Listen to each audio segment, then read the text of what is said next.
Green flag. The man has just run across the back of the track with his little green flag. Woo. 5 lights, and it's the Lap Down podcast with Dan and Alex. We are racing.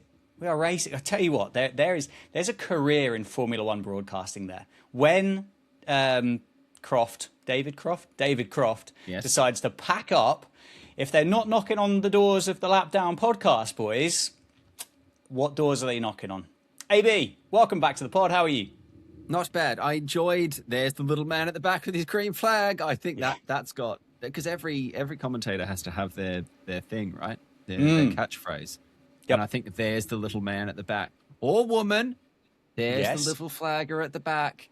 And sorry, let me shout. put another asterisk on it. I'm saying little because obviously the field of view camera is going to be shot from down the hill. So I'm not talking little as in little. I'm talking little as in perspective. They might be 6'3". Oh yes, absolutely. Could be. Absolutely. No, that'll work. That'll work. Good. Hey, we've got some racing this weekend.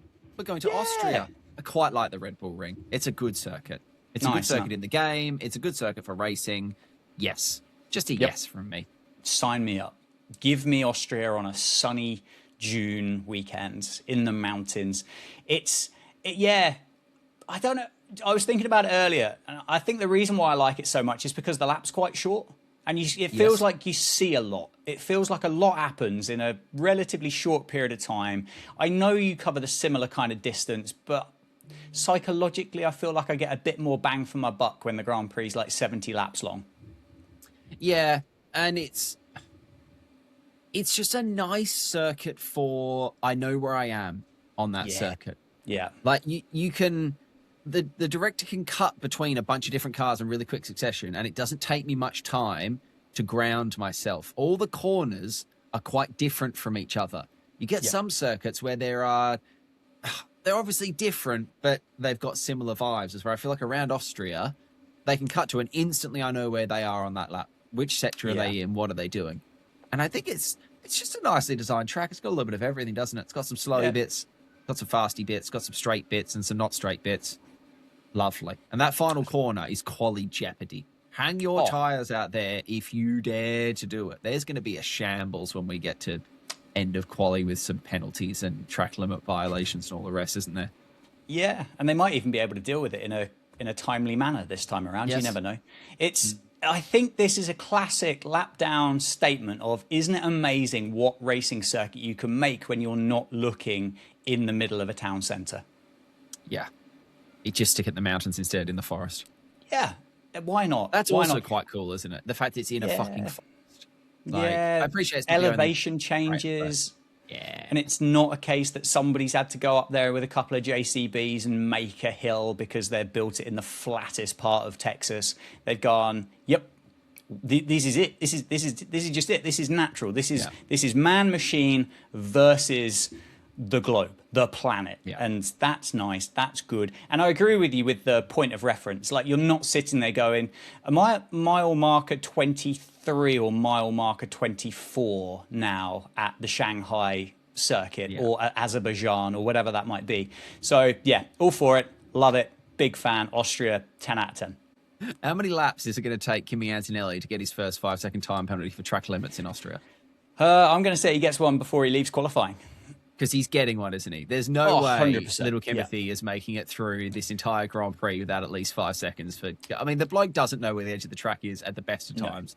I couldn't tell you a corner number, but that big sweeper where you come round, the double right-hander, I mean, he might end up in downtown Vienna with how close he's going to push it to the line through there. He's done. I'm sorry, Kimi, but I think you're in strife this weekend. I think Bono's going to have a tough time on the radio. All right, well, maybe a little look into AB not picking Kimi Antonelli for the Super Picking World Championship then. Do I still have him available? Have I burnt You do. You do have him available. I mean, if you pick him, he will probably DNF. Yes. As is the way. Yeah, probably not worth it. What have we got to talk about this week? We got upgrades. Upgrades are in. We've got contracts. We've got a little bit of helmet news. But upgrades? Should we talk about upgrades? We can talk about upgrades. VCARB apparently looking at upgrading one of their drivers. There was reports that came out of the Spanish media, and I feel like the Spanish media love going early and big on a rumor. And I will apologize in advance to Nicola because I've never seen his name before. I'm going to assume it's Solov. I think it's a silent T at the start. It's Tsolov. Solov, I think. Feels right. The chat is that he's just in for next year, and that'll be Liam out, which feels harsh on Liam, really. I mean, we talked about this a little bit before we started. I don't think Liam's done a huge amount wrong, but then you raised a valid point that he's there in a junior team. It's supposed to be a battery farm of F1 drivers, and not doing a lot wrong is not necessarily that's not the goal for VCARB. No. And I have just learned that Nikola Dimitriov Solov is a Bulgarian racing driver who is currently racing for Campos in Formula 2. So he's smashing it, isn't he, I think? I potentially, there's a great chance. I feel as though actually maybe with the benefit of this podcast, we should start taking an interest in these kind of Formula 2s and Formula 3s just to see what's going on. So that when the Spanish newspapers report this, we're not sitting there going, literally no idea who this bloke is. But yes, coming from two chaps in their mid-30s, to say that Liam Lawson, who is currently 24 years old, is too old sounds ridiculous, but they are there to create Max Verstappen's. That's what Racing Bulls or VCARB or Toro Rosso, that's what they're there for. They're not there to generate Carlos Sainz's, Pierre Gasly's, Jaime Alguersuari's, Daniel Kvyat's, Alex Albon's. Those guys who are obviously very, very talented, but they're not Formula One world champion materials. And if they're not, then you kind of have to really question from a business perspective and a team leader perspective why you're hanging on and giving these guys the keys for any longer than what you need to. You might as well move on and have a go at the next one, which is, by the sounds of it, exactly what they're going to do in 2027. Yeah, so Racing Bulls, as you'd expect, pretty quickly sort of countered it. Not officially, but just like doing what they do and talking the story down. I mean, if it was a Bulgarian news outlet that was pushing this very hard, then you'd be like, okay, I'll pinch a salt that. I don't really see necessarily what the Spaniards, their game is in promoting the Bulgarians. So it would be odd for them to have made it up out of nowhere. I'd be curious as well to see the TikTok content that VCARB produced telling Liam Lawson that he's not got a contract for 2027, because I don't know how they would do it, but it would be hilarious. Yeah. Do you get the same level of banter out of the Bulgarian, do you think, as they're managing to get with 1-2 skiddly-doo at the minute out of Mr. Lawson? No. I would tend to agree. But hey, we'll keep an eye on Nicola. Maybe I'll watch some F2. Maybe. Yeah, me too. Maybe. I might not. I might, we'll see. But I might not. We'll see. Should we talk, before we do upgrades, it's a heat hazard this weekend. Yeah. Give you a hot tip. It's a heat hazard this week in the UK as well. Mm-hmm. Everything is a heat hazard at the minute. You can probably tell from my face and hair. This is the first time I've worn a shirt for this week. So I've put the arms away. Do we dare to dream that we might get an Austrian two-stop if it's a heat hazard? Please. Is that can I have Christmas in very late June and have an Austrian two-stopper? I guess we might need to find out as to what tyres Pirelli are sorting out for the weekends. Do they upgrade their compounds so that they can go a little bit longer in the heat, or do they stick with the compounds that they thought were going to be good in Austria in the first place? I think, I did have a quick look on the forecast on Google, so it could be right, it might not be. We all know what these weather forecasting sites are like.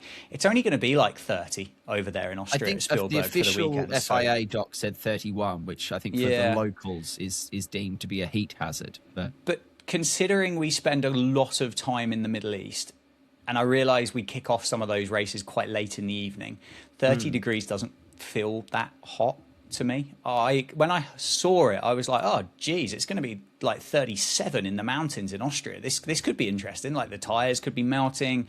I wonder what reliability is going to be like with these new engines at these high temperatures and the high altitude as well. Like that as a contributing factor. Does that add a bit of jeopardy to it? Does it change some things? And then I saw it was going to be 30 degrees, and I thought, well, they probably just need to slap some like SPF 25 on and get on with it. You're being one of those people that's like, this isn't hot. I've been on holiday in America and it's hot over there. This isn't hot. That's what you're being at the minute. I mean, when I think Austria, I don't think temps with a 3 at the front. I think, cold in Austria. To answer your previous point, I feel like, and I don't know this, and I won't research this, and I won't even Google it quickly. Probably best that you don't. I feel like Pirelli, they're locked in, I think, on compounds. I don't think I've ever known Pirelli to make a late change on a compound, except maybe if they suddenly were told that all those tires are going to explode. Even then, I mean, they didn't do it at Qatar, did they? They knew they had that problem. It's not like they could suddenly get some other tires there. They just told them to drive slower and not for as long, please. So I think that maybe might factor into it. Again, I don't know. I'm guessing. That's what we do on this podcast. Whether that factors into it, that if they are anticipating it being 23, 24 degrees and it's now 31, bearing in mind that's ambient shade temp. That's not track temp in the sun. Which will be mid-40s, won't it? Minimum, yeah. So I just love a two-stopper. Or actually, no. I would love a fringe. I'm okay with some people doing a one-stopper, but I would just love it if a two-stopper was as quick. I don't even need it to be quicker. As quick, please. Two options. You want F1 with bangs, don't you? Yes, I do. That's where you are. You want an F1 race with bangs. You want that kind of, is it a fringe? Is it not a fringe? Is it definitely that? Is it something in between? Is it completely kind of pulled back? You want that. Somebody's going to risk it. Somebody's going to risk it. Oh no! Half a lap to go and the tire's fallen apart. Yeah. Whereas the next car, and you've got like because they've two-stopped it and they're catching up, got a rate of knots with like a lap to go, and then the mechanics in the pit lane are going, oh my god, what are we going to do? We've got a lap to go. We've got to go, and then you've got the other car coming around, and look, let's manifest it. Yeah, nothing I'd like more than safely a tire falling off the cliff and exploding. Did you see, I think it was Top Gear managing to bait everybody into the fact that they were going to imply and install hydration brakes at the Formula One Grand Prix? I didn't, but well done. Wonderful. Because of, and I don't know whether you've been watching any of the soccer kicks or not, but No, but I'm aware of. Yes. Well, they've introduced hydration brakes, which are actually just advert brakes for the American audience who kind of need to learn about peanuts. Sounds a lot like a Seat Tyre strategic timeout to me. It is. What they've done is they've taken a game that's in halves and they've made it into quarters. Because that's the way that Americans... Look, moving on. They said it was hot, and when England last played, it was actually pissing it down in Boston, so they didn't really need it. But anyway, look, I'm going on tangents here. They said that the FIA have imposed mandatory 4-lap hydration breaks. So every 4 laps, the drivers would have to come in, take the hydration break. People absolutely loved it. They lapped it up, and you get to the bottom of the article, and they have also, the FIA, given their first FIA Peace Prize posthumously to Genghis Khan for his peace work in Europe and Asia. See, why do they have to ruin it by playing like absolute silly buggers at the end? Like, just run it again, fringe it for me, make it. I mean, if anyone's believing a 4-lap hydration break, first of all, like, just delete every account you have, put your phone in the freezer, don't touch it again. If they'd have said, like, mandatory, like, we're going to have a mandatory red flag halfway through for a hydration break, I think that I could get on board with that. But we could make a clip on this. You know, the FIA has announced this, and I dare say we'd lap a few people up if we said there's going to be mandatory red flag. But do you think we should? No, because I don't want to be that person. You kind of do, though. You're already that kind of person. We can't take Top Gear's thunder. I wouldn't dare do that. Oh, to Jeremy yeah, and no, Richard. good point. Good point. Wouldn't do that to Jeremy and Richard. No, that's like stolen valor, isn't it? Exactly. That is exactly that. It's basically stolen valor. You've raised a valid point, though, in our notes pre-show here. No sprunting in Austria. Oh, I have, yeah. There's overtaking in Austria. It's a short lap. So short lap means more goes around the corners as well, where there would be overtaking. Yeah. So it does seem to me like a decent sprunting venue. Yeah. What's the point in having a sprint where you're going to see a 13-lap sprint race or something, or an 18-lap sprint race? Like, I think we've had them in Austria in the past, and they've been 30, 35 laps, maybe a little bit, maybe around 30, I think, from memory.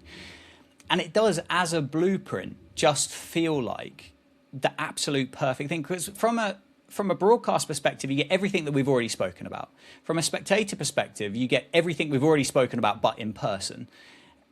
you've also got, as you just said, the three or a huge overtaking position or spots with these new regulations. If they're not going to go like Sprinty McSprintface the whole way through the year, do you feel as though they should be, I'm going to use the word randomly because that's how it feels, but they're not, like almost randomly allocated? Or do you think there should be circuits that they've looked at now? Because we learnt the other day that they've had, 5 years worth of sprint races? Yeah. And they've got evidence and they go, right, Austria's good, Sao Paulo's good, Silverstone's good, AN other is good. Kota. And then we can have like a mystery sprint, because if you want 5 or 6, why not? But it feels like they should almost just be allocated now and go, yeah, we're going to Austria. You are a sprinty. We are sprinting. Yeah, I would be curious to, if anyone from the Austrian Racing Federation that looks after this Grand Prix is listening to this, which they will be. I would be really interested to know do the circuits that get sprint weekend, do circuits want sprint weekend as a host? Because the argument for sprints originally was more action across more days, easier to sell tickets, more value on a ticket. Yep. But I don't know whether, so coming from the world of cricket, for example, we would play like second 11 matches or stuff like that at the main venue, but we'd play them behind closed doors. Otherwise, you actually lose a surprising amount of money because you have to put, there's so much cost involved with having stewarding. You have to be providing food, beverage options and all this. So I would just be interested to know, like, people don't want to host the Olympics, do they, or the Commonwealth Games, because it's just financially, it doesn't actually make a lot of sense to do that. And I don't know if it's positive or negative to host a sprint, but I would be curious. Like, maybe Austria doesn't want to sprint because they sell out anyway. They didn't make any more money. It actually cost them more because they had to put this, they had to tick these boxes or whatever. But it just seems, particularly that they have had one before, to now not have one. Yeah. To not have one, it's not as if we're trying sprinting around the Madring or something. It's like, hey, we'll have a look this year just in case. But yeah, seems odd. I think like another one, just to follow up on the point you said about they would have sold out anyway. From a punter perspective, and I guess this is opening up to everybody or anybody that wants to comment on it. If you were going to a Grand Prix weekend, like how many people are going on a Saturday for a sprint and then not going on a Sunday? Like, I suspect the Friday, Saturday, Sunday stuff gives brands, sponsors, etc., a really good opportunity to get 3 batches worth of hospo freebies out there to put your arm around the nice people and let you know kind of how much you care about them. And that's massively important. But my brain doesn't work around, I'm going to go to the British Grand Prix. And someone goes, oh, sick. That's going to be great. That's going to be a rate. Oh, no, I'm going on Saturday. I'm going for the sprint. And now, some people might not be able to go on the Sunday, but it also doesn't feel like you go to a Grand Prix on a whim type thing. It feels like there's a lot of planning involved. If Silverstone, there's planning in the UK because you've obviously got tickets go on sale and they get sold out very quickly, and you have to go then think about camping and driving and the roads are shut and everything like that. And then if you go obviously away from the UK, then you start thinking about flights and hotels and visas and stuff. There's not really much you can do, I don't think, where you wake up one day and just go, fancy just going to watch the Formula One today. I don't know. Would you just go Saturday and not Sunday, or would you just think you weren't getting an F1 experience if you weren't there on the Sunday anyway? I mean, my assumption is if you're choosing to go on a sprunty Saturday, it's because you couldn't get tickets for a Grand Prix Sunday. And the same with quali, I think. Here's a question then. Silverstone, for example. Now, Silverstone is not far away from me. It's probably 45 minutes. It's not miles away from you, couple of hours away from you, but close enough that, if you had an option, you would go. If someone said to you, hey, I can get you some Silverstone tickets, but it's only for quali, are you going? Yeah. You're still happy to just go for your hour quali session? I don't know. I genuinely, I don't. I'm not sure. It'd be kind of like, would it be like going to a football game and then leaving the stadium just before the referee blows the whistle for kickoff? Well, it would be like going when they announce the teams on the big screen and then being like, right, lads, cheers. Kind of, wouldn't it? I've watched warm-ups. You pick your teams. Yeah. Have a good game. Have a good game. I'm off. You have a good game. You go to you buy tickets to, or you get given tickets to a gig, and then you leave before the main artist goes on stage. Yeah, tell you what, Jamie Cullen, you were very good. Do I need to see Mumford and Sons? I've heard Little Lion Man before. So I'm off. Well, Yeah. yeah, maybe. I don't know. I'm not sure. I'd open it up to everybody, and that might make me sound a bit kind of snooty about it. I don't know, but I don't know. Don't know. Tell us, would you happy? Yeah. Let's assume that you weren't buying these tickets. You're getting given these tickets. I think that helps with it. You're being given these tickets. That's just for quali, non-hospo. I'll say that as well. That's important. We're talking GA here. We're just talking grandstand seating. If it's hospo, I'm going. But let's just assume it's GA. You're making your own way there, so there's a small amount of expense and planning for you to get there. Yeah. Are you going, or are you watching on telly? There's a question. Right.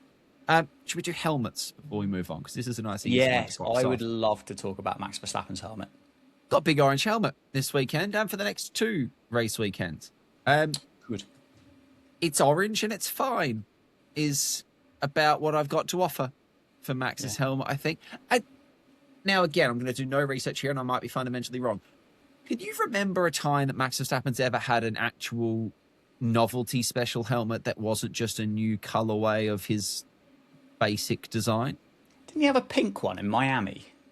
But was that just the same helmet, like main design, but made pink? I don't know, actually. Because I when I think novelty helmets, I think Lando, I think Albon, I think Hulk's done a few like nice ones. But when I think Verstappen, rarely am I picturing him with a basketball on his head. It's a lot of an adaptation of my basic layout. I'd say that's fair comment. That's a fair comment. There are palm trees on the Miami helmet, but in terms of like where the lines go, it's the same thing. It's just a different color with different bits on it. So, I mean, he's a bit kind of all business, no pleasure, isn't he, Max? When he's in the I'm winning a world championship type thing, he's very much kind of all business, no pleasure, not interested in any kind of fun or whimsy. Maybe he's lightening up. But then this is just, I mean, okay, it's orange, but again, it's the same. He's just reskinning it. He's just going into the color selector and picking new color. And hey, that's his thing. Which, whatever. Like you obviously like your layout and you like your line on top. But is it special? If you're going to go an orange helmet, could we not have played around with it a little bit more? It's a nice orange and it's sort of metallic-y looking orange and it's, Is it the orange lion one? But yeah. It's still quite blue. Yes. But it's all very similar for me. Yeah. It's all very similar. I would like more Lando Norris basketball style helmets, if you wouldn't mind, please. Yeah. I mean, so obviously those 3 races are going to span Austria, Silverstone and Zandvoort, aren't they? I think Zandvoort's the third one out of that 3-leg European bit. Yeah. What could he have done? Could he have put like a Stroofwafel on the top or something? Oh, for a start, a multi-race special helmet is interesting in and of itself. McLaren like to do this with liveries, don't they? Where they just can't be bothered taking the paint off the car, so they just run it again the next weekend. Yeah. Don't know why they were running the special Monaco livery in Barcelona. It's shit, we forgot. It's fine. 1001. I didn't really understand having a car with 1,000 written on it for your 1,001st Grand Prix. Yeah, I don't know. Just be jazzy. I mean, a waffle helmet would be class. I wouldn't mind a waffle helmet. Just a big. Why has no one done like a big Mugger T helmet for a British Grand Prix? It could be next weekend. I might have. This might be a spoiler alert, actually. That could be the way that George brings people back on side. Yeah. I think just his own team on side. I think there's a lot of George people on side. It's just needs to bring his own team back on. Yeah. Right. Upgrades, of which there are some for different teams in various ways. Ferrari should have their A-Duo engine ready for this weekend, which I think is something like 5 or 6 brake horsepower more powerful than the last one, which to me is non-engine-y. Doesn't sound a lot, but then apparently between that and they've made a small battery upgrade or something, it's worth like 1/10 or something like that, which is a sizable step forward. And then they have a big old there's a turbo upgrade and then an aero upgrade to come in the next couple of races as well. So they're taking strides forward, which, let's go. Like, come on, I'm so bandwagon on Ferrari at the minute. Not even for Lewis or anything. Just I'm bandwagoning competition. Like, I just would love a chase down from a red on a silver. Come on, please be good. Don't fuck it up. Yeah, it does. I think we spoke about it last week. It makes me nervous. Yeah, anytime they bring an upgrade. When an Italian man in a red button-up shirt and red trousers and red trainers goes in front of a microphone and says, "Great news, we've been working on upgrades," you go, "Oh God!" Like, let's not forget, Ferrari have just won the last Grand Prix. Yes, surely, as well. Surely somebody at Maranello has gone, Do you think maybe we should kind of just keep what we've got for a bit and see if it's okay for the next, because we've just won. Like, that's a good place to be.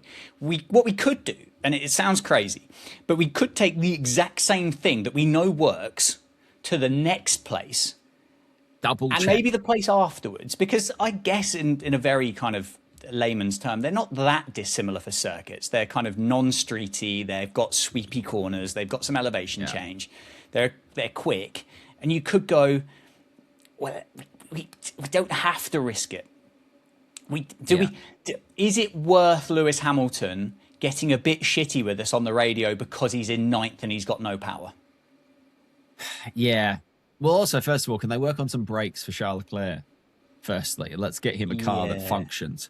And I mean, there was a quote from Lando Norris, and I don't have the quote in front of me, so I don't know exactly his wording, but he basically said if Ferrari had a better engine, they would be miles clear out in front. I think Ferrari is considered to be the aero package to beat, or the overall sort of chassis package to beat.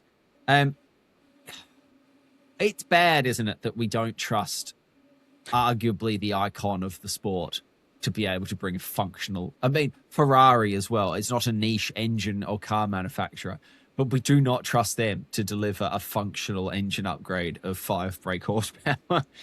How long could they have been working on that for? And I mean, again, don't know engines. Like, obviously the A2O was only granted, a couple of weeks back. So they must have been working on this before that, sort of ready to go. I guess you maybe always have Mr. Engine Mamma Mia-ing his way around, like, upgrades and stuff. But the other thing as well, I would assume, and I am making a lap down assumption here, which is our strength. It's not like us.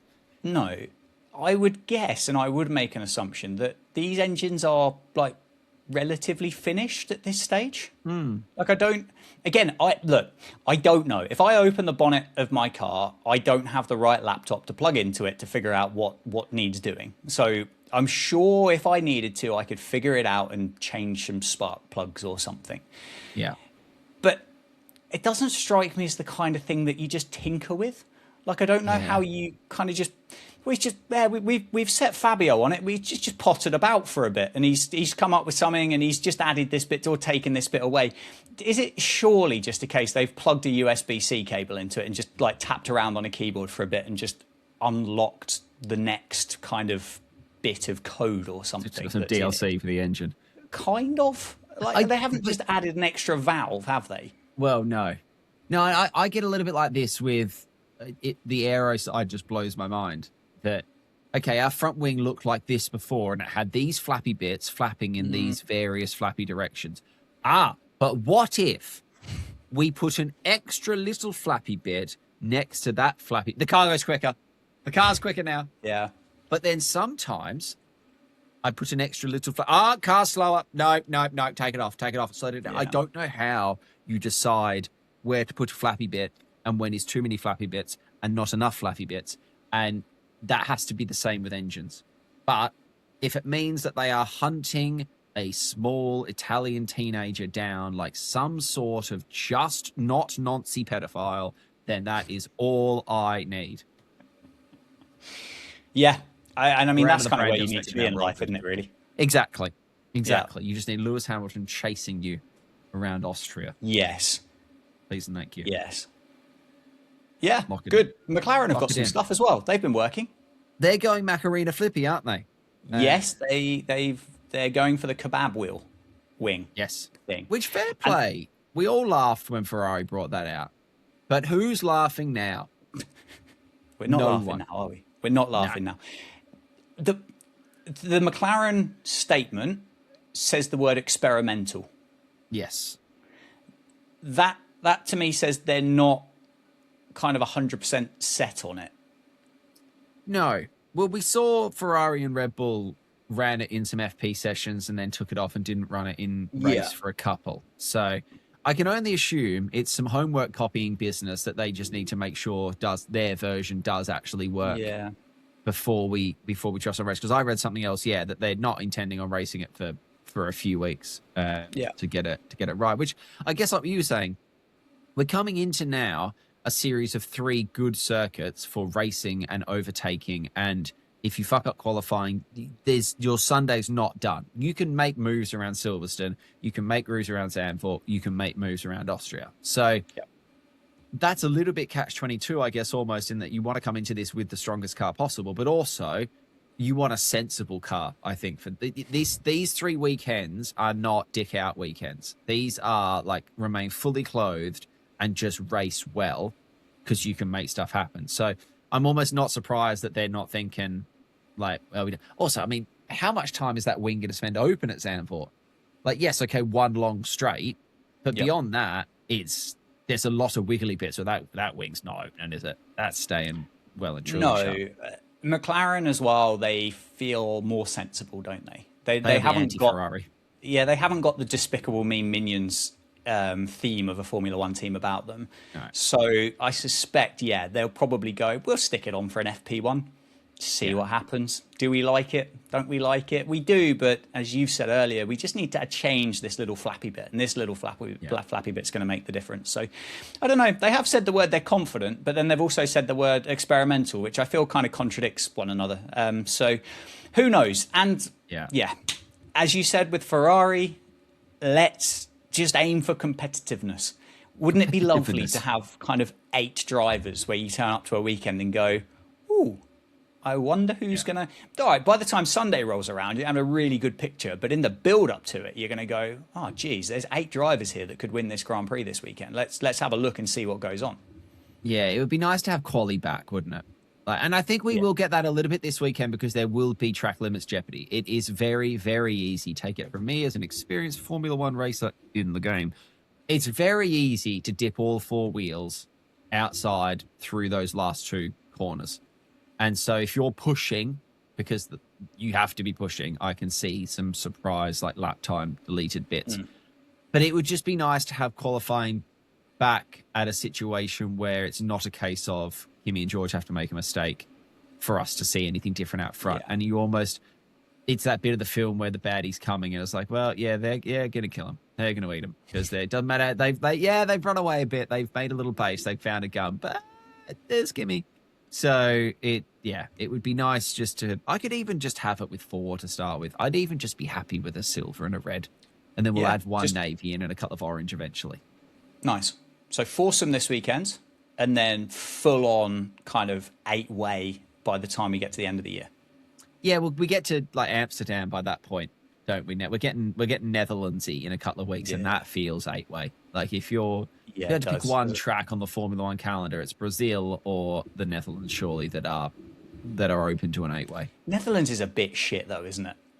Like as a Grand Prix, it doesn't actually kind of do that well with regards to the racing. Or it hasn't done in the past. Obviously, we are going in there with new regs, but we're not here to talk about the Dutch Grand Prix, really. No, that's because we'll talk about that, and we'll continue to slag it off or mull it over or debate it in a couple of weeks' time.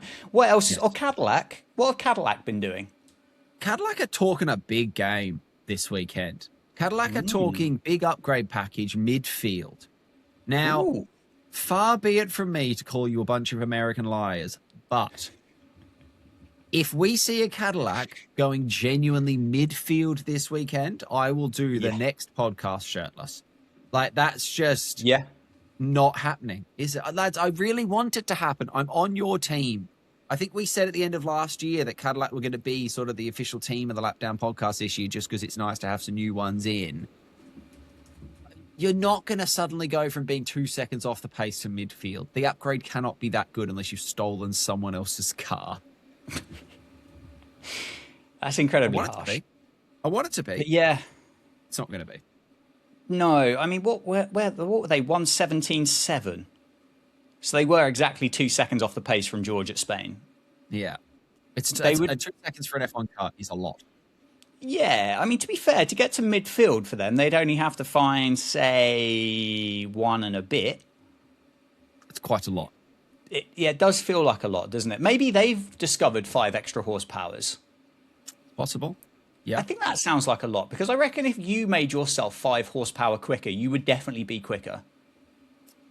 True. Because I guess you're half quicker. horsepower. Well, no, you've not seen me without my trousers on. Yeah, 2/3 of a horsepower. That's generous. 1/3 of a horsepower. Some horsepower. Pony power.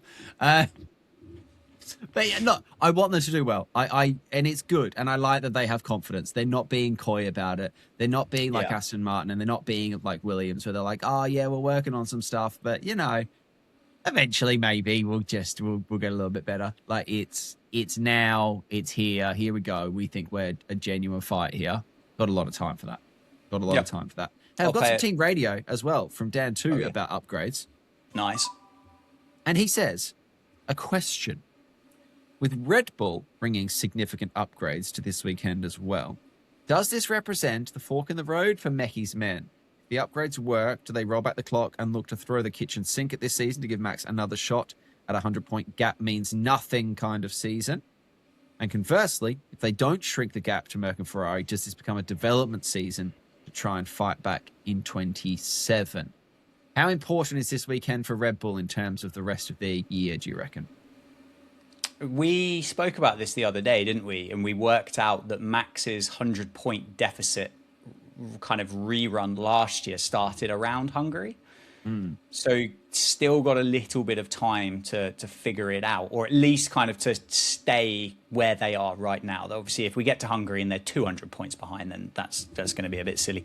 Yeah, I'll pay it. It does feel fairly important, doesn't it? I think we can kind of follow on from it, and knowing how ruthless they are as a Formula One team, how long do the likes of Michiels and the others, how long do they hang around? How long are they in a job for if it hasn't paid off and it hasn't worked? Or maybe they won't go straight to the top, but does an aero designer end up on his arse or their arse, or a powertrain mechanic ends up in the bin because they haven't quite got it right? I don't know.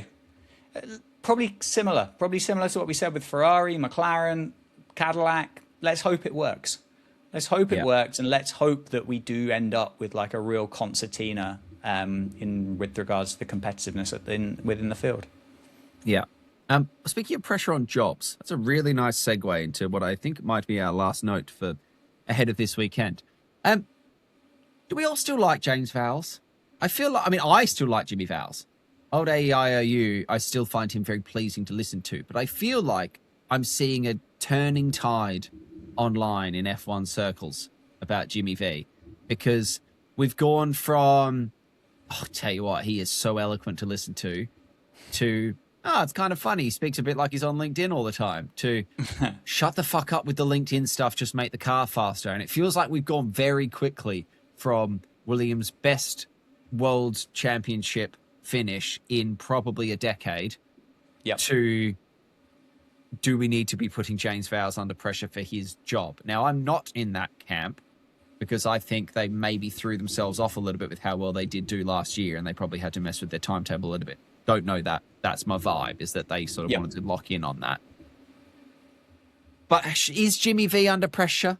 Does Jimmy V need to say less? He's a team principal. He kind of has to talk, and people get worked up about him, giving quotes and stuff. He gets asked a lot of questions. That's why he does a lot of talking. But how long can he say, we're not where we want to be, the upgrades are coming, we're behind schedule? How long can you do that at work before you get pulled in for disciplinary? Yeah, great question. Williams don't strike me as the kind of team that sack 3 managers in a season. I think they kind of stick with them. It's tough, isn't it? Like he hasn't necessarily overpromised at all, but they did spend a lot of time telling us how much work they were putting into 2026 new regs. Yeah. This is it. New regs. New regs are us. We're working hard on those new regs. We're not worried about 23 or 24 or 25. We're new regs. New regs, just that's it. 26, this is where we're working toward. This is where our budget's going. This is our focus. This is our team. This is our direction. And the drivers are 14th and 15th with 11 points between them.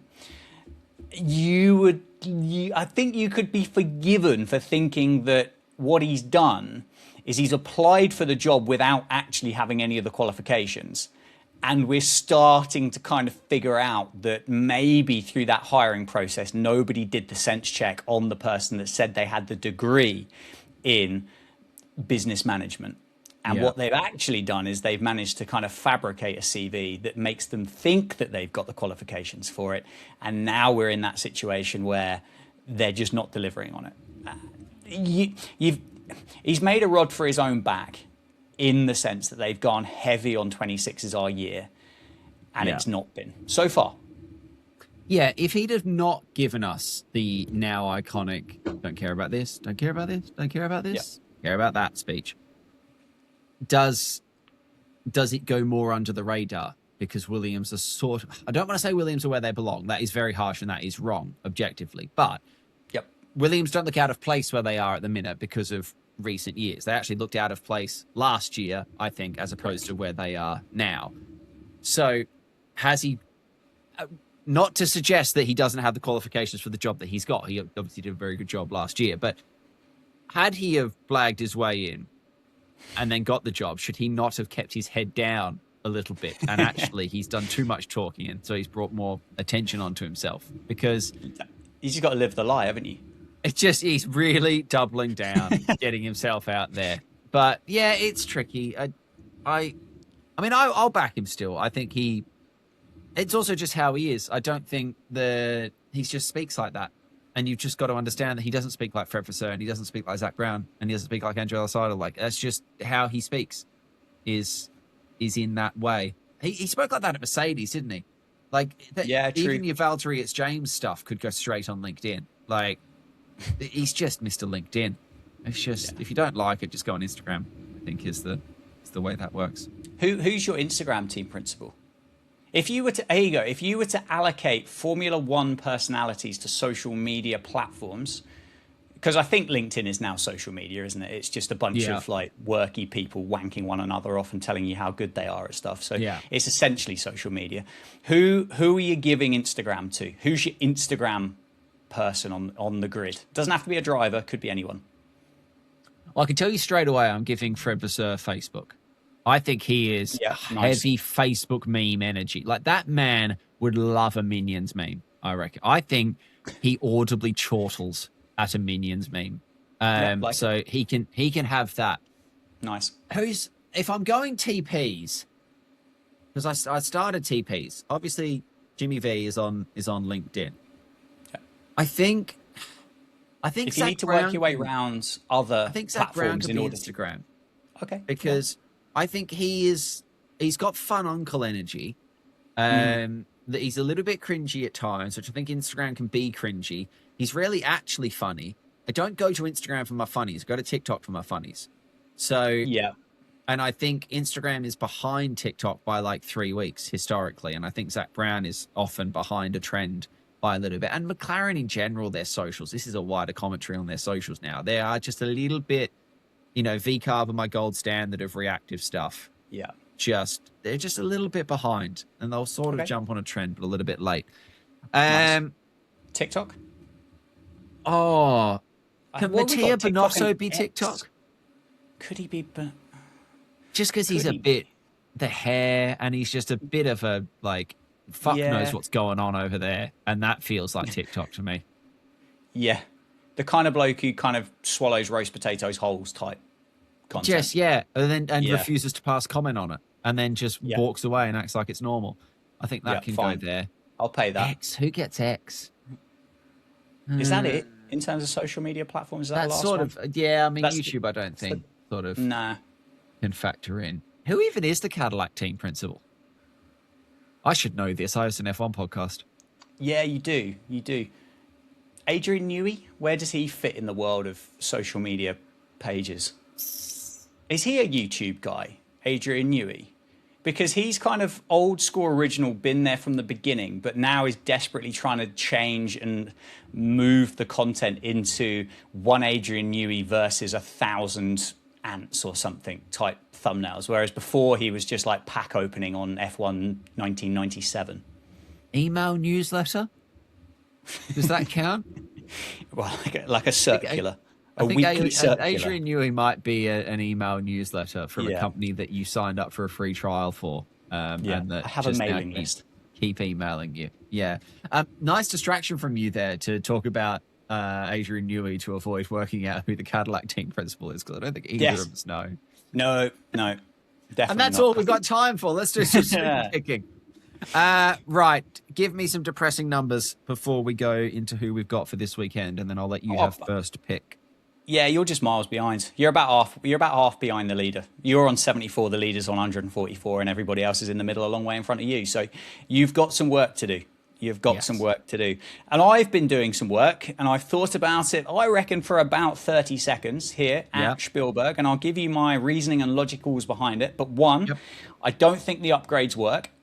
Okay. I think they work enough to be reliable, but I don't think they work enough to generate the pace. But if they do, it's not terrible. Fine. I also think short lap, off the pace, lapped multiple times, Valtteri Bottas. Okay. Now, give you a hot tip. Of all the players that we have reasoning for today, we're all going quite similar theories. I'll give you Dan 2's pick. He says, bear with me on this one. It's a short track.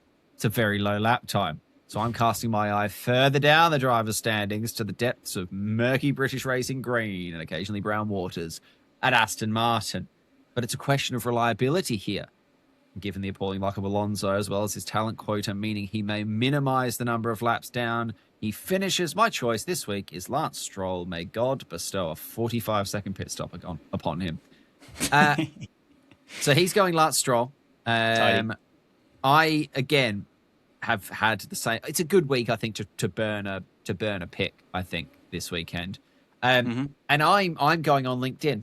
But then the question becomes, who am I going on LinkedIn? Who am I following?